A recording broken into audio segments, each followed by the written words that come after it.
Hi, I'm Ian Mean. Tonight I'm going to be talking to Squadron Leader Andy Green.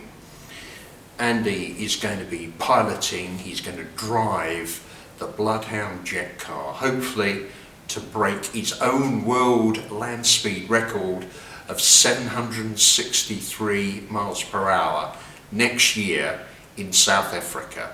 UE have supported as founder sponsors this project since 2008. Andy, we are coming to the end of Engineering Week. The Bloodhound project is absolutely iconic in terms of development of young engineers, getting them interested, isn't it? It's having a fantastic effect. I mean, one of the things that makes us perhaps most nervous about the project, and are we doing this right, is not going supersonic. We built a supersonic car, we hold the record. It's not even about developing the technology for 1,000 miles an hour. We've got that, we've got world-class partners doing that, of course including UE. The really difficult bit, the bit that no one has done before, is about using a land speed record or using any open access engineering program to inspire a new generation. How do you actually get the information out there as it's happening so that they understand the build-up, they understand what they're looking at, so that when you come to that Apollo moment, for Neil Armstrong it was stepping off onto the moon for the first time, for us it's hitting 1,000 miles an hour for the first time, that the average 10-year-old understands the complexity in all the bits that are going on, and the bits that excite them, whether it be the human physiology or the nature of the surface that we're running on, Neil Armstrong stepped on, or the technology that got him there, or the challenge of the communications, 250,000 miles to the moon. For us, the Doppler shift of 1,000 miles an hour, and actually trying to get raw video transmitted from a target moving at that speed. We're trying to solve so many extraordinary problems, and it's how to explain that story is the most interesting and most fascinating and frankly slightly scary challenge, because there's no way of knowing until after you've done it whether you got it right or not. Yeah. We'll know if the car works because it'll get to 1,000 miles an hour. I'm very confident that it will be able to get to 1,000 miles an hour. How many people will watch and how much will they understand and how much will it inspire them? All we've got to go on so far is indicators of current performance and looking at future success. 15 million plus people have looked at YouTube clips of Bloodhound for a car that hasn't even run yet. That's not bad coverage. We've also got UE being a classic example. The fact that the engineering faculty here has had to close, last year, had to close its applications early because they were so oversubscribed. I won't say that Bloodhound is the only reason, but I like to think we're a major part of the reason of attracting people in the same way that Swansea University has seen a growth in their engineering numbers. Bloodhound is having that effect already, and we haven't even finished building the car yet. So it's a very, very exciting time. Those are the kids who are going to build and live in that high technology, low carbon world of tomorrow, and inspiring them about the magic of science and technology is what Bloodhound is all about. What we see so far, it's working. Brilliant. Now, do we need to actually get our young people interested in engineering a lot earlier in our schools? In terms of getting young people excited about engineering, there is never a too early. I'll give you an example. I went and spoke to a little nursery and primary school down in Maidstone in Kent. Right. Teacher just invited me along. I actually had the time to do it, so I went and talked to the school. And they had been doing a whole series of balloon cars and doing, looking at the science and studying bits of Bloodhound. And I came along and talked about how big the car was and how fast it would go, and they were blown away. But they were a smart, educated audience. And I saw a piece of video from one of the classes that the 8-year-olds have been doing. And an 8-year-old boy is holding a balloon, blown up, and he's holding it, and he's saying, Newton's third law says for every action there's an equal and opposite reaction. So when I let go of this balloon, the air comes rushing out, will propel the balloon across the room. And he lets it go, and it goes all over the place, as balloons do. He said, but Newton's first law says it should go in a straight line, so obviously something else is going on. This kid is 8 years old. So what is too early in terms of getting involved in science and engineering? There is no such age. It's a case of packaging it for the right age group, but frankly, something as simple as a car going faster than anything else it ever has. You don't have to worry about what causes the shock waves or how hybrid rockets actually work and about catalytic decomposition of oxidide. You just need to know it's really fast and that you can actually build one in the classroom with a balloon and a bit of cardboard and have your own Bloodhound model rocket car competition. That's all a 6-year-old needs. There is no early or late. They all have an innate interest in how the world around them works. It's just actually sparking it and guiding it, blowing on that flame to create a future generation of engineers. Yeah. Now, UE, back in 2008, were one of the founder sponsors, weren't they?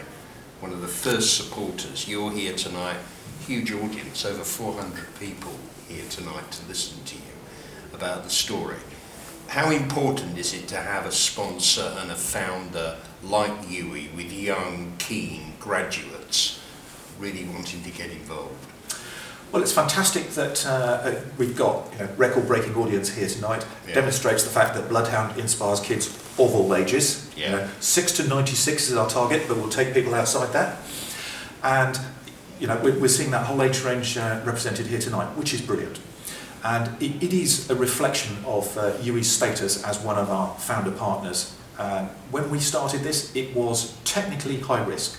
We had an idea, and we hadn't even done the research to find out if it was possible. And we had 5 organisations back us to help with that research, and UE was one of those 5. Had the answer been no, it's impossible? Well, I'm sorry, we've just done some interesting research with your money and it's going nowhere. Yeah. As it was, they had the faith in Bloodhound to say, we think these guys will be able to crack it. We did find a solution, and here we are now finishing off that car. And it's about much more than just having a car with your name on the side.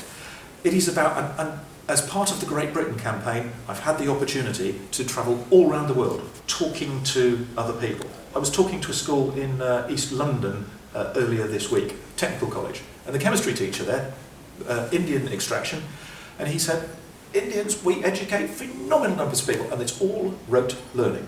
Yeah. There's none of the innovation, there's none of the research, there's none of the working with industry, which is the core of how UK universities work.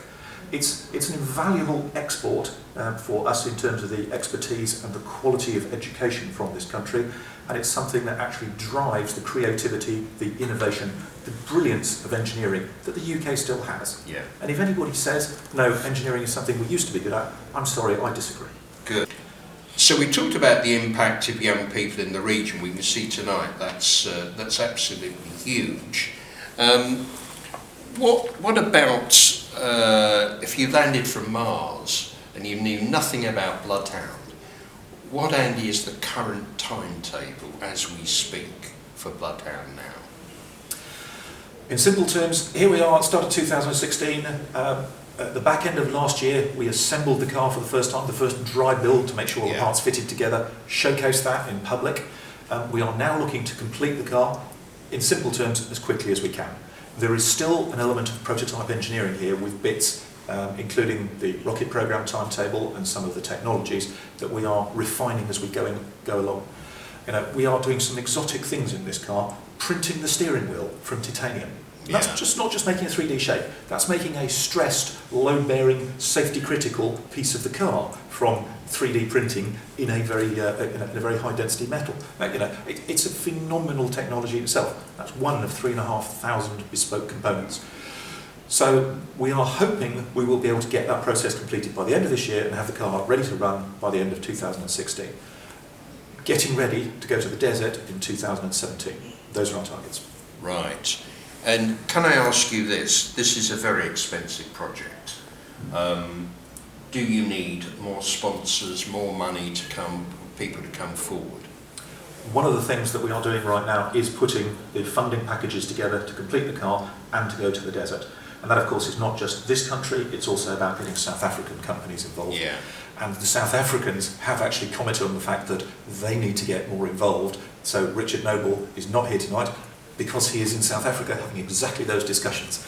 That will also take some time. Yes, we do need some more money, but we are getting companies both in this country and in South Africa coming forwards now saying, what else do we need to help? We are seeing this amazing creation, an astonishing bit of technology, and a huge public following and public support for it. How do we get involved? Yeah. We'll get there. So what's the message to companies in this region where the car was really born, lives day to day? How can say a small SME get involved here? Well, this region has the most fantastic engineering heritage from the days of Brunel through to Concorde.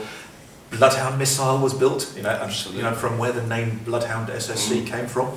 Started off as a code name, and we named it after a missile because nobody would guess we had the same designer. It stuck. There is a fantastic heritage link to Bristol. But more important than that, we are building something which is inspiring the next generation, is talking about the absolute world-class quality of British innovation and British engineering. There are still opportunities as we put the car together, as we finalise not just the vehicle itself, but also all of the support equipment, all of the operations, all of the consumable supplies, all of the deployable equipment, the stuff that's going to make our lives not just practical, but also more comfortable and bearable out in the desert. All of that is still being put together. There is a lot of opportunity still for companies to get involved, and we would love to have more Bristol companies involved as part of that world-class heritage that this area, quite rightly, is very proud of. So a small company or large companies, all welcome. Come down to Avonmouth and see us, we'll find a way of getting you involved. Yeah, that's absolutely brilliant.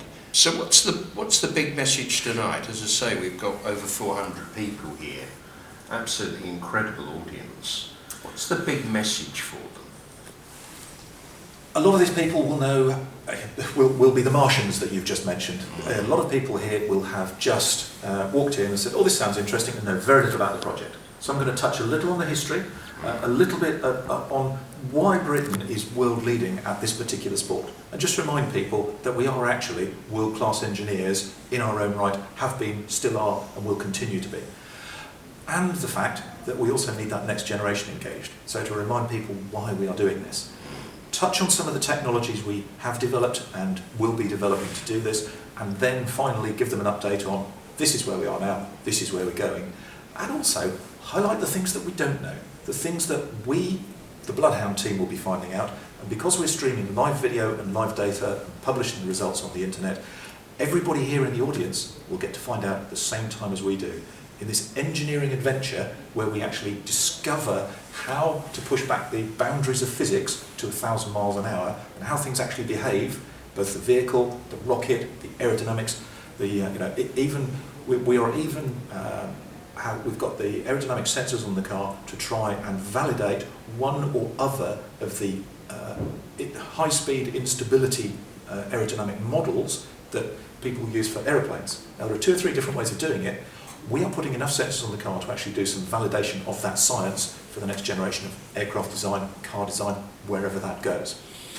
That's the sort of stuff that, if that's your particular interest, you will be one of the first people in the world to see it, because you will get to see it at the same time as we do. Now, what about you? You've been doing this a long time. You hold the current land speed record. Are you confident you can go over 1,000 miles an hour? I am confident that, and I will word this very carefully because it is important to be careful. I'm very confident that we can build a car which is capable of getting to 1,000 miles an hour. I'm very confident that we as a team can actually do that. That's not quite what you asked. You actually asked, are we confident we will do it? I'm reasonably confident we can. Whether or not we will depend on whether the technology works as we expect, whether it is safe to do so at the time. This is an exploration to the limit of as fast as it's possible to go safely with modern technology. If we find that the limit is 950 miles an hour, and then for some reason the aerodynamic instability, or the rocket thrust, or the base drag of the car, or the fluidisation of the desert under the wheels job, any one of 100 different things could produce a limit that we can't understand until we've tested it. If we're testing that, and tens, hundreds of millions of people around the world are watching it and following the engineering as we're doing it, it's the fact they're following it that matters, not how fast the car goes. I'm confident we will build a car capable of 1,000 miles an hour, then we'll find out how fast we can actually make it go safely. Do you sleep at night? Very sadly. And do you think about breaking that land speed record, which is yours anyway? No, I do not think about breaking the land speed record any more than any of the engineers do.